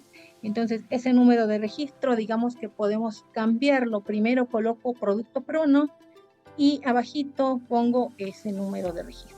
Entonces, invierto esas declaraciones para yo tener mi continuidad de la información obligatoria y después ya la que no es obligatoria para Estados Unidos, porque claro, para ustedes es importante ese registro, pero ya para Estados Unidos no. Y el código de barras, pues bueno, es importante para lo comercial, pero bueno, no está en lo obligatorio. Igual que los teléfonos del servicio al cliente, que le sirven más al consumidor, pero no es información obligatoria, por lo tanto hasta ahí, hasta el final, pues queda de forma correcta. Entonces, en esta parte, digamos que esta etiqueta está bien, las ubicaciones de las declaraciones, pero habría que hacer algunos pequeños ajustes, aparte, repito, de lo del idioma. Y bueno, la verdad es que decían por ahí, esto es rapidito, tenemos un segundo ejemplo, pero no sé si por ahí tenemos algún tiempo. Vamos a ver rápido que nos pasaron ya al final esta etiqueta de pasta. Se me hizo interesante porque pues tenemos que esta sí está en idioma inglés completamente, y aquí nos dice la parte de enfrente que nada más es hasta aquí. Por lo tanto, bueno, pues tenemos que sí tiene un logo, que fue un producto, que es una pasta hecha a base de arroz, quinoa y amaranto, y que tiene una certificación de la USDA. Entonces, si se fijan, aquí tenemos diferentes tamaños de letra. Sin embargo, aquí estamos incumpliendo con la continuidad, ¿no? del tamaño, que ya les decía que debe de indicarse del mismo.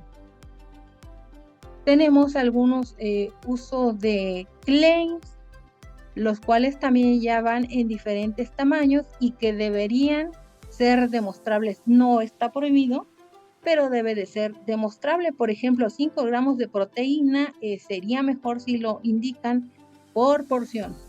5 gramos de proteína por porción, porque ahí ya estás aclarando que se van a encontrar esta cantidad por cada porción que consuman. Gluten free.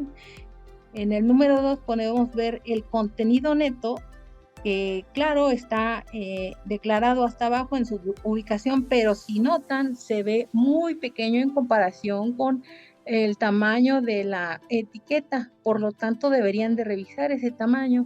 Ahora, esa forma de declarar 1133.9 gramos, pues es incorrecta, porque nos dicen que ustedes se deben de acercar a la unidad de medida que les sea más correspondiente. En este caso irían a kilogramos, ¿no?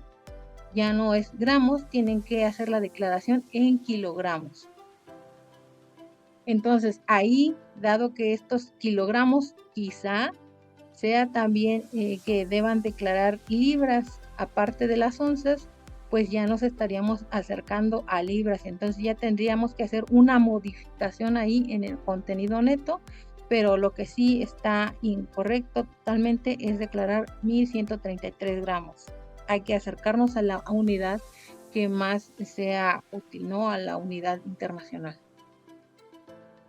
Ahora, lo que ya dijimos acerca de la tabla, si ven, parte y del tamaño se ve muy pequeña con respecto a toda el área.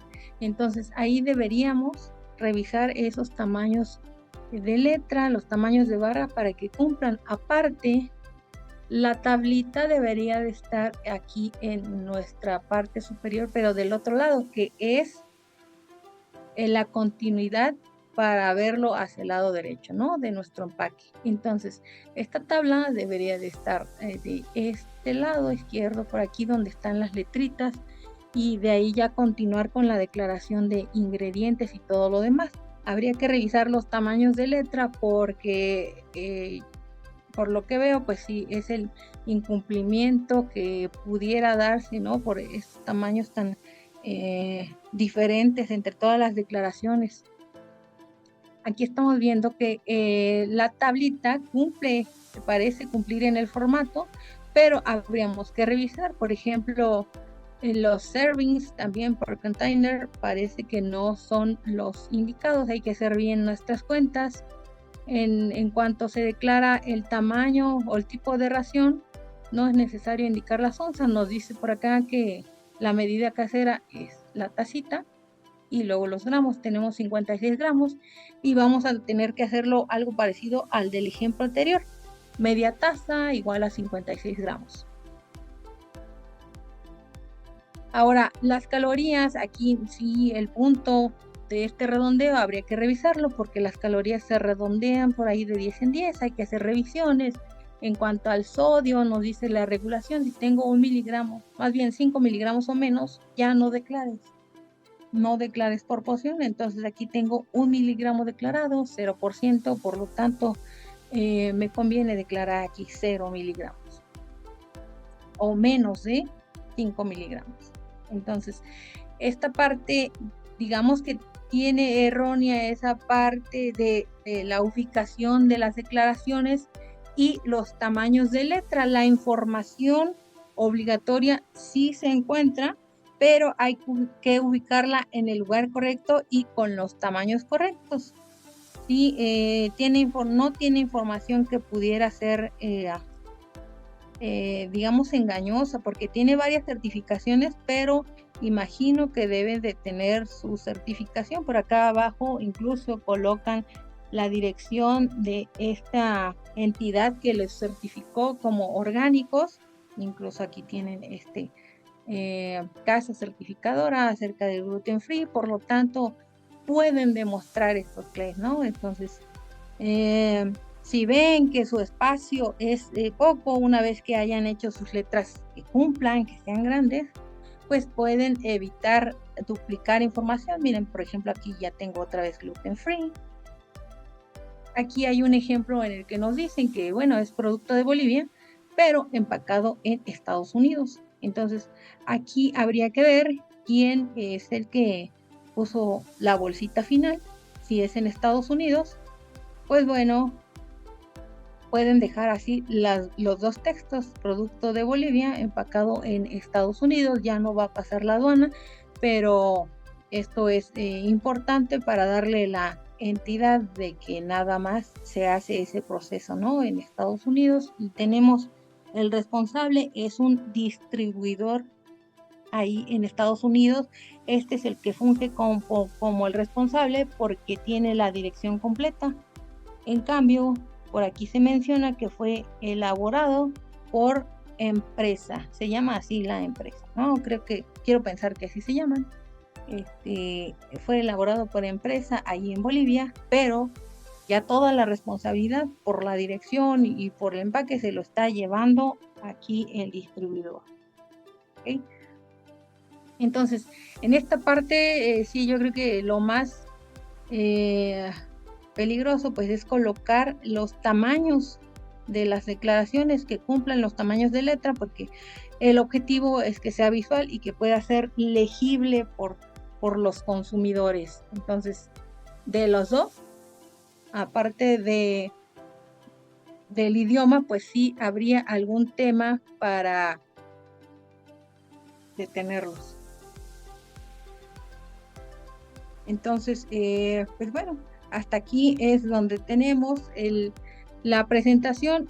Si por aquí creo que ya nos pasamos un poquito de tiempo, no sé, yo no tengo ningún problema por quedarme a responder todas las preguntas, pero no sé aquí nuestras anfitrionas si nos van a aguantar un poquito.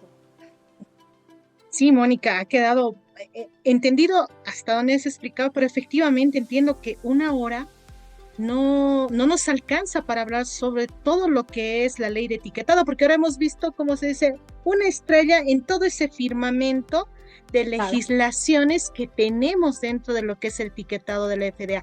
Pero ahí para concluir ya, yo también ahí pido permiso a Mayrita, ahí entiendo que el tiempo es oro. Acá hacen dos preguntas y bueno, sí estaba viendo este tema.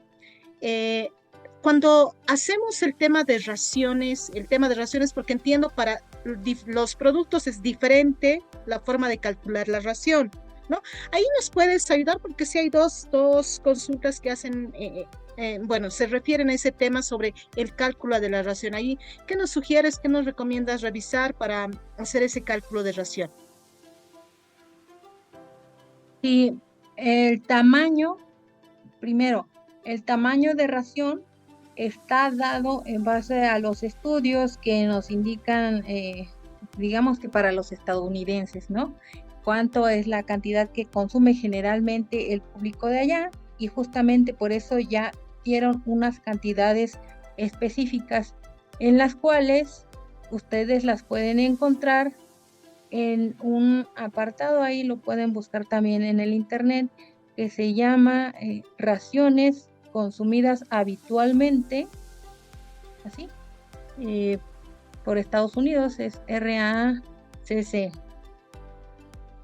RACC, nada más lo buscan así, RACC FDA, y les va a aparecer esa lista en la cual pues vamos a tener diferentes, obviamente, productos, alimentos y su cantidad.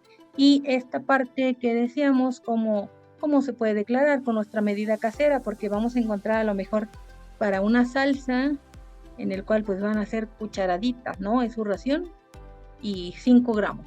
Entonces, una salsa, 5 gramos, y es un tablespoon, o sea, una cucharadita. Y, no sé, una bolsita de papas, encuentro que pueden ser 5 papas, 28 gramos. Entonces, dependiendo de cada tipo de producto, lo pueden encontrar ahí, pero esa es la referencia. Ahora, ya que la establecimos, vamos a sacar nuestro número de servings, pero eso solo es pues una división en cuanto a nuestro contenido neto. Si yo digo que tengo 400 gramos y de ahí pues la ración me dice Estados Unidos que deben de ser 10 gramos, pues nada más hago una división y me van a salir el número de servings por ese contenedor. Entonces, ojito aquí, que si yo no me encuentro con un número exacto, pues voy a tener que agregar la palabra about, es decir, voy a tener que hacer uso otra vez de mi redondeo, porque no le puedo poner 8.3 raciones por contenedor, por envase. Entonces voy a tener que auxiliarme de esa palabra about, aproximadamente 8 porciones por envase. Entonces ya ahí redondeé, pero la realidad es que ese serving size se determina de esa referencia que les pasé y listo, no hay de dónde más. Ya como comentábamos, toda la información está libre. Ok, y una última ahí para cerrar con broche de oro, y era la pregunta sobre el tema sobre la etiqueta, la primera etiqueta que estábamos revisando. Ahí nos consultaba Rosa Patricia nos decía, ¿no se supone que también debe declararse el peso drenado? No sé si para el etiquetado en la FDA este es un elemento importante también que hay que considerar. Sí, en general esa información la vas a encontrar en varios productos que están en agua, por ejemplo, atún u otras conservas. Sin embargo, lo obligatorio es el contenido que te vas a consumir. Por ejemplo, tú vas a ver un peso drenado por productos que están catalogados que no se consumirían, ¿no? Por ejemplo, si tengo ¿cómo se llaman estos productos que no te consumes generalmente el caldito? Entonces, yo aquí, asumiendo que este caldito es lo que llaman caldito de frijol, no sería obligatorio. Si tú me das otro producto que no se va a consumir, otro tipo de productos, sí deberías colocarlo, la masa drenada. Entonces, es adicional si lo colocan aquí, no hay ningún problema, pero no es obligatorio en este tipo de producto. Entonces, como se lo van a consumir y digamos que el rack, lo que ya decíamos hace rato, el serving size va a incluir ese caldito, pues se engloba, digamos, en el peso. Entonces, también ahí, ojito, hay que tener cuidado si ustedes nada más declararon el peso neto del frijol o va con agüita. Qué interesante tema, Mónica. Realmente yo me he quedado con varias preguntas, muchas más, y también yo sé que los participantes, agradecidos a todas las personas que han participado, pero aquí, por favor, Mayra, un cherry sobre esa crema que Mónica nos ha servido hoy día. Y nos dice Yasmina, para comercializar en Perú, DIGESA otorga un número de registro sanitario a los productos. En el caso de Estados Unidos, la FDA no otorga algo parecido a los productos que son exportados de Perú a Estados Unidos. ¿Cómo se hace ese tema? De Perú a Estados Unidos tampoco es necesario que tenga ningún registro. Entonces, la FDA y Estados Unidos no les va a pedir ninguno de estos registros. Eso se hace a manera de llevar un control interno de su país y seguramente para darles alguno de estos certificados de exportación para salir, ¿no? Pero no es obligatorio ni en el etiquetado ni en los registros de Estados Unidos. Entonces, si lo van a colocar, porque sabemos que es una parte ahí importante, hemos visto, como ya comentaba, de regulaciones de Sudamérica que llevan su registro sanitario, lo pueden colocar como información adicional y que esté bien declarada, pero no es obligatorio y en Estados Unidos no tienen algo parecido. Ok, Mónica, como te digo, ha sido un tema realmente apasionante y mira que hay varios, nosotros solamente nos hemos quedado con lo de la FDA, pero mira que hay otras regulaciones y así que efectivamente esto es para ir hilando todos los días. Muchas gracias, Mónica, realmente yo me he quedado así sorprendida de lo que es la ley de etiquetado en la FDA y seguramente algunos de nuestros participantes de igual manera. Gracias, entonces ha sido un gusto compartir contigo este webinar y ahí Mayrita cerrará con broche de oro con algunas palabras este webinar. Muchas gracias, Celia. Muchas gracias, Mónica, también por la apertura a responder todas las preguntas. Es un tema, creo que complejo en realidad. O sea, se tiene que conocer a detalle el tema de la legislación para poder cumplir con todos estos detalles que mandan. Muchas veces probablemente algunos ya están exportando y todavía FDA han tenido suerte de que no haya revisado a detalle las etiquetas y no hayan tenido ningún inconveniente porque ha pasado desapercibido. Pero el problema es cuando ya la FDA, o sea, se detenga y justo revise la etiqueta, es parar la carga y es, como dices, un montón de dinero porque van a tener que en ese momento resolver, pagar el tema del almacenamiento allá y toda la logística también para poder levantar esta observación. Así que creo que hay que tener bastante cuidado en eso. Ahí también comentarles, ¿no?, que ahora estamos trabajando con Regular. Ellos hacen asesorías para el tema de etiquetado, registro FDA, otros detalles. Entonces, si ustedes necesitan estos servicios, qué mejor, ¿no?, que podamos ayudarnos de expertos que manejan este tema.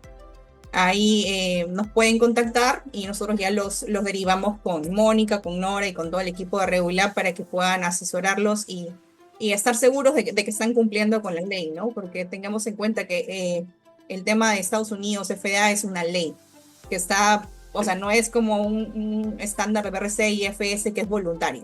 Esto, voy a exportar a Estados Unidos, sí o sí tengo que cumplir, y si detectan que no estoy cumpliendo, o sea, ahí me corrige Mónica también si estoy mal, hay multas de por medio, congelan la carga que la detienen ahí en puerto, hay una investigación y creo que el levantamiento, por más que nosotros nos pongamos las pilas, la FDA obviamente tiene un montón de carga laboral y va a dilatar bastante el tiempo y eso genera costos, ¿no?, a la empresa, que nadie quiere aumentar más los costos de su exportación. No sé si quieran añadir algo más ahí. No sé si nos puedan contar, Mónica, Nora, otros servicios también que tienen para que ellos lo tengan en consideración, para ver si algo necesitan, ya sabemos con quiénes contar. Claro, muchas gracias, Mayra, y gracias a todos por su asistencia. Como comentaba por aquí Mayra, nosotros trabajamos con la regulación de Estados Unidos, algunos servicios como etiquetado para regulación europea y canadiense.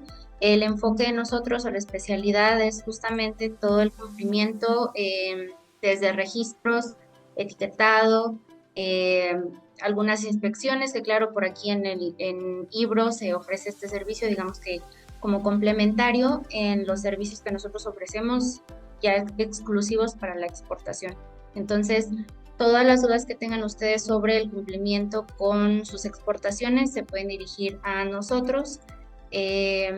Brindamos este servicio, como les comento, de forma integral, desde la revisión documental, revisión de etiquetado, registro de sus compañías y cualquier otra cosita que se pueda necesitar específica para su producto. En el caso de los acidificados o alimentos para mascotas, todo lo que tenga que ver con regulaciones a lo mejor ya más específicas, también en eso les podemos apoyar a través de IBRO, que es nuestro contacto por allá en Perú y en los otros países donde están ubicados.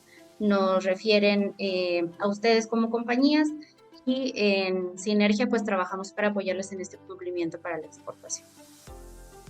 Muchísimas gracias, Nora. Muchísimas gracias también, Mónica, como digo, por compartir una partecita de este tema tan importante.